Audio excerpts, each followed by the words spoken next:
నమస్తే అండి. అందరూ ఎలా ఉన్నారు? మన లక్షవారం మరిడమ్మవారి పండగ అయ్యింది మా అమ్మ వాళ్ళ ఊర్లోననమాట.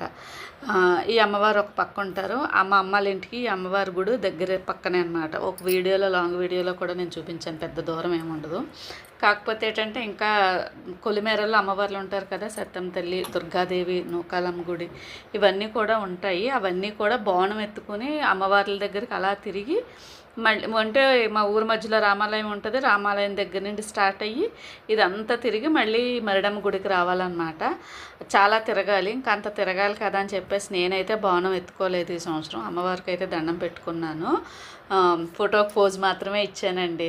దండం పెట్టేసుకుని నెక్స్ట్ ఇయర్కైనా ఆ అవకాశం కల్పించి తల్లి అని చెప్పి దండం పెట్టుకున్నాను. ఎందుకనంటే ఈ సంవత్సరం నాకు కాళ్ళు బాగాలేదు, నడవలేనని చెప్పేసి ఇంకా నేనైతే బోనం ఎత్తుకోలేదు.